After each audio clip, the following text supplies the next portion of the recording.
Kembali di Metro Pagi, pemirsa, Presiden Joko Widodo tidak menampik adanya rencana rasionalisasi jumlah pegawai negeri sipil seperti yang disampaikan oleh Menteri Pendayagunaan Aparatur Negara dan Reformasi Birokrasi Yudi Krisnandi sebelumnya.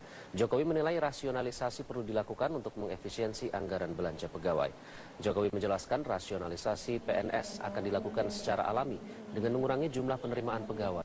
Dengan demikian, jumlah pegawai baru akan jauh lebih sedikit dibandingkan pegawai yang pensiun atau dirumahkan. Jokowi menegaskan rasionalisasi perlu dilakukan untuk efisiensi anggaran belanja pegawai.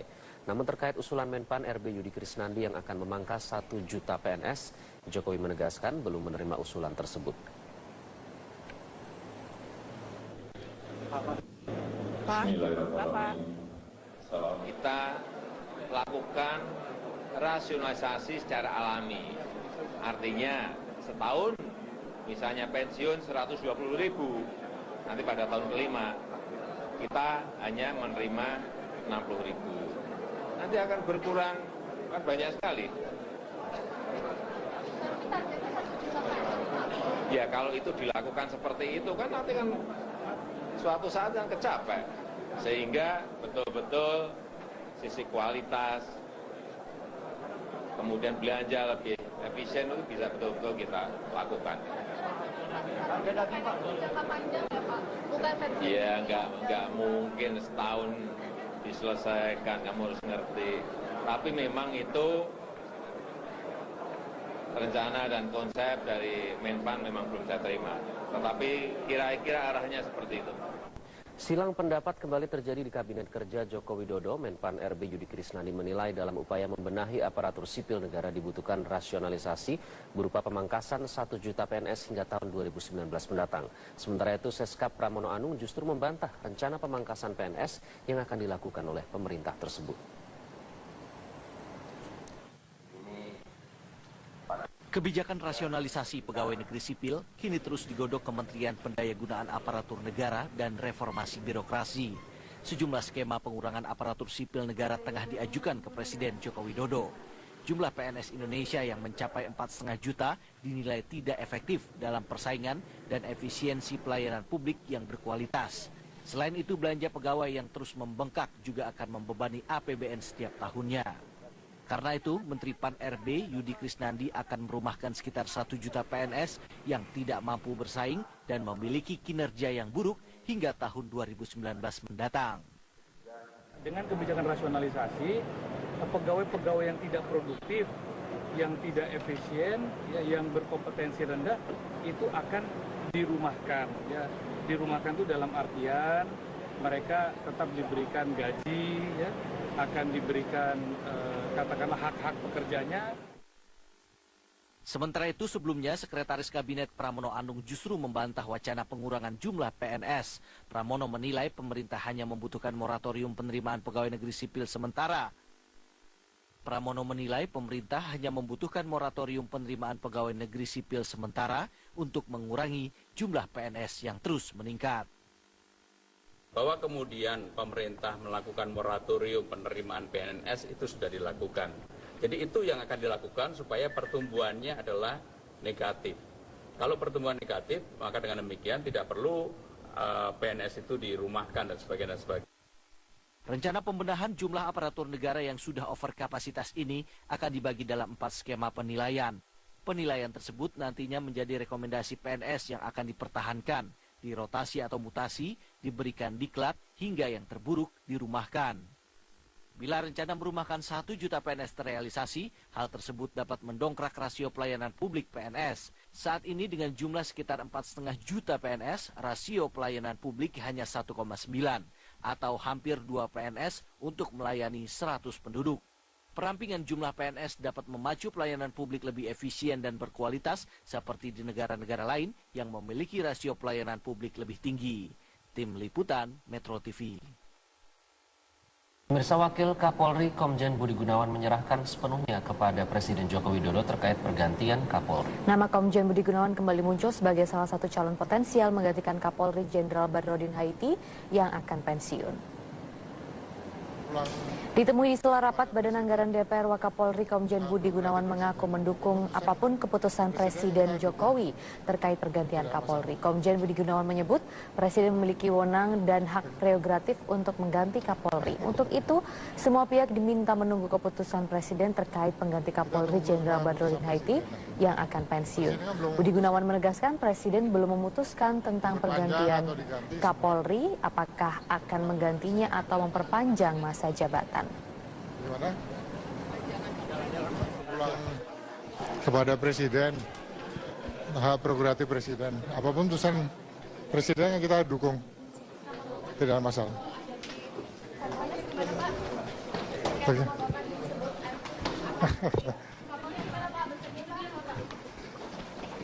Kita tunggu semua putusan Presiden nanti. Presiden kan belum memutuskan.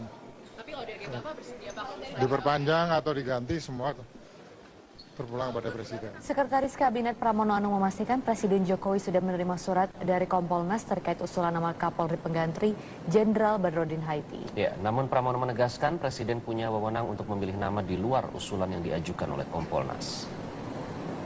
Usulan dari Kompolnas dan sebagainya kan Pak Luhut tadi sebagai Ketua Kompolnas sudah menyampaikan. Tetapi yang jelas Presiden juga mempunyai kewenangan memilih di luar usulan Kompolnas. Karena itu kewenangannya Presiden.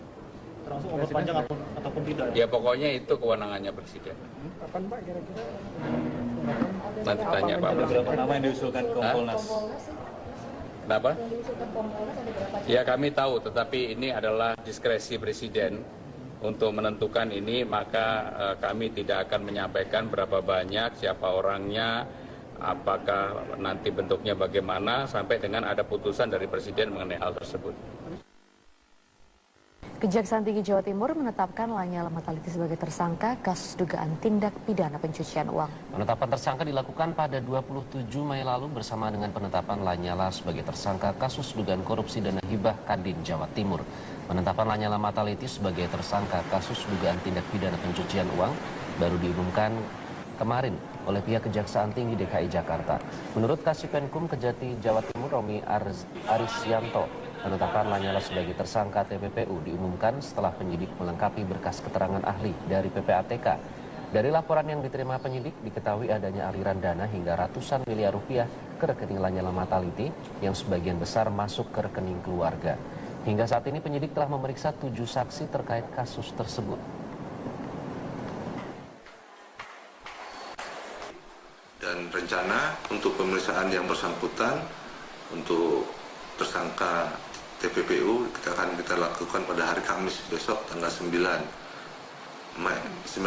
Juni 2016 di Kejaksaan Agung ya. Jaksa Agung M. Prasetyo membantah pihaknya telah mengajukan anggaran untuk eksekusi 12 terpidana mati. Menurut Jaksa Agung, hingga kini Kejaksaan belum memutuskan berapa jumlah terpidana mati yang akan dieksekusi usai Lebaran ini. Pernyataan ini menanggapi informasi yang beredar terkait jumlah terpidana mati sebanyak 12 orang serta alokasi anggarannya. Jaksa Agung M. Prasetyo menegaskan belum ada penetapan jumlah maupun daftar nama terpidana hingga saat ini. Meski demikian, Prasetyo menjelaskan bahwa persiapan sudah dilakukan oleh Kejaksaan Agung. Jadi tadi kita juga Ya, Nusa Kambangan masih menjadi pilihan lokasi untuk melakukan eksekusi mati dan rencananya eksekusi mati tahap 3 akan dilaksanakan usai bulan Ramadan. Sementara itu, rapat kerja bersama Komisi 3 DPR hari ini terpaksa ditunda karena Sekretaris Mahkamah Agung Nur Hadi yang juga diundang tidak hadir. Nur Hadi yang telah diperiksa KPK sebanyak 4 kali terkait dugaan korupsi di tubuh MA ini tidak memberikan keterangan resmi terkait ketidakhadirannya.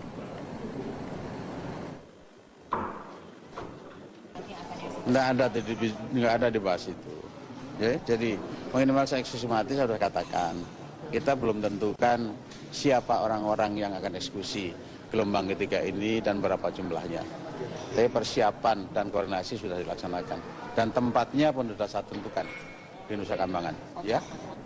Terima kasih Anda masih bersama kami. Pemirsa, Menteri Kelautan dan Perikanan Susi Pujiastuti mendatangi lokasi pelelangan ikan di Labuan Bajo, Nusa Tenggara Timur pada Senin siang. Kesempatan ini digunakan oleh ratusan nelayan di Kabupaten Manggarai untuk mengadukan berbagai kesulitan yang dihadapi. Tidak peduli Agustinus Dula tengah duduk di sebelah Menteri Susi, para nelayan mengadukan buruknya kinerja pemerintahan sang bupati dan para kepala dinas daerah tersebut. Keluhan nelayan terkait dengan masalah pada sejumlah bantuan berupa perahu motor dan pukat yang dinilai tidak tepat sasaran, proyek air minum bersih yang dinilai mubazir, hingga barang bantuan yang dijadikan komoditi politik para pejabat daerah. Selain itu, mereka juga mengaku urusan perizinan para nelayan untuk kapal bergross ton 10 ton ke bawah kerap dipersulit, bahkan seringkali ada pungutan liar. Sementara itu, Menteri Susi mengaku kaget mendengar keluhan nelayan karena kapal jenis tersebut tidak perlu izin dan hanya cukup melapor. Selanjutnya, Susi meminta pemerintah kabupaten tidak mempersulit nelayan. Manfaat yang dirasakan langsung oleh nelayan. Ini sini Bu, 100% bersih. Pemerintah membahas sejumlah asumsi rancangan anggaran belanja negara perubahan atau RAPBNP 2016 bersama Badan Anggaran DPR. Ya, pemerintah berjanji mendengarkan aspirasi DPR terkait pengeluaran negara. Rapat pembahasan RAPBNP 2016 antara pemerintah dan Badan Anggaran DPR yang berlangsung pada Senin malam dihadiri oleh Menteri Keuangan Bambang Brojonegoro, Menteri PPN, Kepala Bappenas Sofyan Jalil, Gubernur Bank Indonesia Agus Martowardoyo, dan beberapa Menteri Kabinet Kerja. Dalam RAPBNP 2016, pemerintah mematok asumsi inflasi sebesar 4%, asumsi nilai tukar rupiah menjadi Rp13.500 per dolar, dan pertumbuhan ekonomi berada di level 5,3%. Menteri Keuangan menyatakan akan mendengar aspirasi dari DPR dan kementerian atau lembaga terkait untuk menentukan RAPBNP 2016.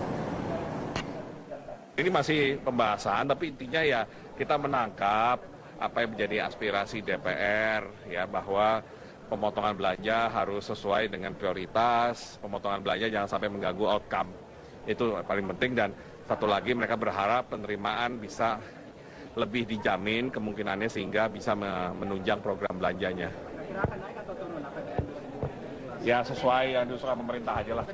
Lintas Kabupaten Oku Palembang rusak akibat terhantam arus Sungai Ogan. Ya, kerusakan jalan ternyata juga masih terlihat di jalur antar kabupaten di Bangka Tengah, sementara guna memperlancar arus mudik, sejumlah jalan di Kota Tegal, Jawa Tengah sedang dalam perbaikan.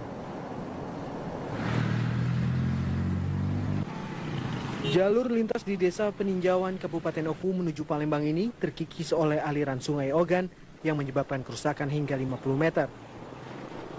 Bahkan tingkat kerusakan semakin memburuk. Kecelakaan pun kerap terjadi karena jalan yang dapat digunakan sangat sempit. Hingga kini belum ada upaya perbaikan dari pemerintah setempat. Kerusakan jalan juga terlihat di jalur antar kabupaten di Bangka Tengah menuju Bangka Selatan, Bangka Belitung.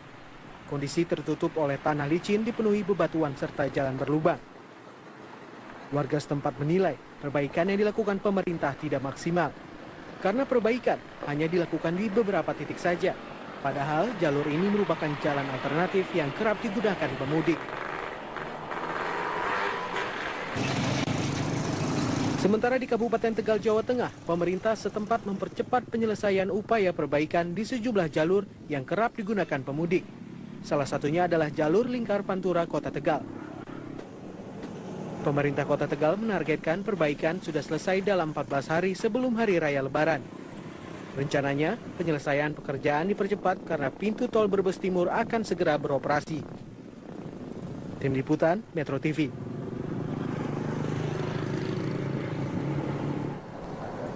Ya, mengantisipasi puncak arus mudik lebaran di Bandara Juanda, Kabupaten Sidoarjo, Jawa Timur, 7 maskapai mengajukan tambahan frekuensi penerbangan, baik penerbangan domestik maupun internasional. Pelayanan penerbangan tambahan ini akan dilakukan sejak 24 Juni hingga 18 Juli mendatang.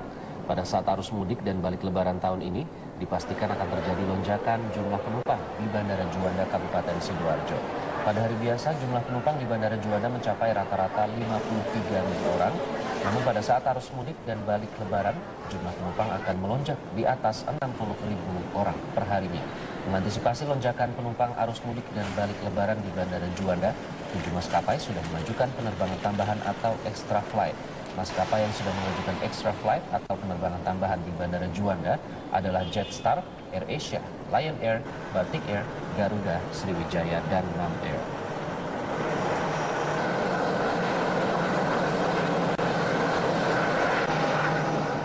Kembali di Metro Pagi, pemirsa, aksi pembalakan hutan di Kabupaten Sorong, Papua Barat sangat meresahkan. Pihak Pemkap Sorong mengaku tidak kuasa memeriksa aktivitas perusahaan pengelolaan kayu log karena pengurusan perizinan ada di tingkat provinsi.